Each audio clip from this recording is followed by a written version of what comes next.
आज हम बात करने वाले हैं भारत के लोकतंत्र की बिल्कुल असली जमीनी हकीकत के बारे में। एक ऐसी व्यवस्था जो पावर को सीधे हमारे गांव और कस्बों तक पहुंचाती है। जी हाँ, हम बात कर रहे हैं पंचायती राज सिस्टम की। तो चलिए मिलकर इसे समझते हैं। तो एक सवाल मन में आता है कि असली लोकतंत्र आखिर शुरू कहाँ से होता है? क्या ये सिर्फ संसद या विधानसभाओं तक ही सीमित है, या फिर इसकी जड़ें कहीं और बहुत ज्यादा गहरी हैं? जवाब है, लोकतंत्र की असली शुरुआत होती है जमीनी स्तर से, बिल्कुल ग्रास रूट लेवल से। देखिए, स्थानीय शासन किसी भी बड़े लोकतांत्रिक ढांचे की वो नींव है जहां आम नागरिक सीधे सीधे फैसलों में हिस्सा लेते हैं। जब हम कहते हैं ग्रास रूट डेमोक्रेसी, तो इसका मतलब क्या है? इसका सीधा सा मतलब है एक ऐसी शासन प्रणाली जहां राजनीतिक शक्ति ऊपर से नीचे नहीं, बल्कि सबसे निचले लेवल पर, यानी कि स्थानीय समुदायों को दी जाती है, ताकि वे अपने फैसले खुद ले सके।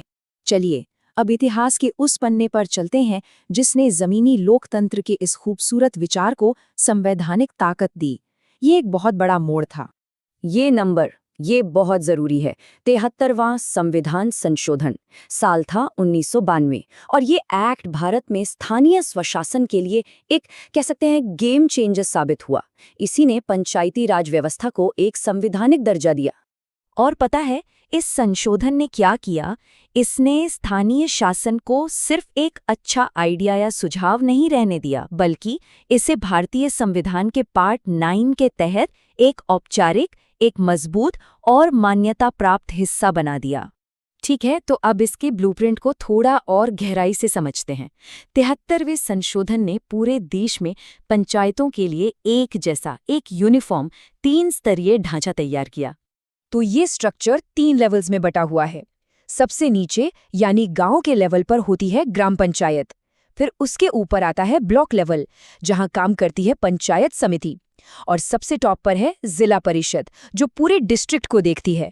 सिंपल है, गांव, ब्लॉक और फिर जिला। लेकिन इस पूरे सिस्टम की नींव क्या है? वो है ग्राम सभा। ग्राम सभा मतलब एक गांव के सभी रजिस्टर्ड वोटर्स की सभा। ये डायरेक्ट डेमोक्रेसी का, मतलब प्रत्यक्ष लोकतंत्र का एक जीता जागता उदाहरण है। अब आगे बढ़ते हैं और देखते हैं कि ये पंचायतें असल में काम कैसे करती हैं, इनको चलाता कौन है, इनके पास पावर्स क्या है और सिस्टम कैसे चलता है। तो देखिए, आर्टिकल 243C के मुताबिक पंचायतों के सदस्य सीधे लोगों द्वारा चुनी जाते हैं।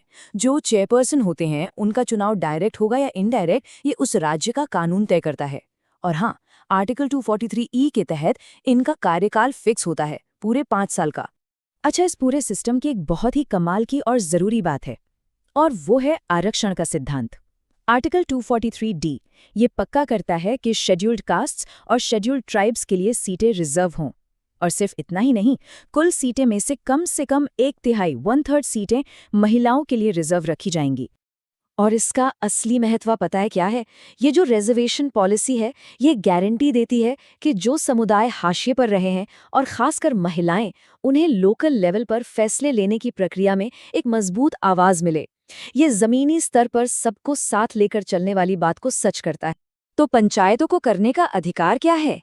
आर्टिकल 243G उन्हें शक्ति देता है कि वे आर्थिक विकास और सामाजिक न्याय के लिए प्लान बनाएं और उन्हें लागू करें।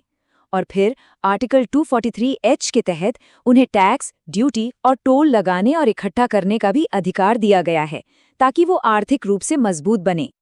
अब इस सिस्टम में सब कुछ सही से चले, इसके लिए 2 इंडिपेंडेंट बॉडीज भी हैं जो गार्ड रेल्स की तरह काम करती हैं।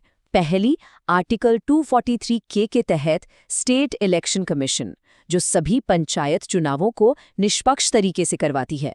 और दूसरी, आर्टिकल 243I के तहत स्टेट फाइनेंस कमीशन, जो हर 5 साल में पंचायतों की आर्थिक हालत की समीक्षा करती है।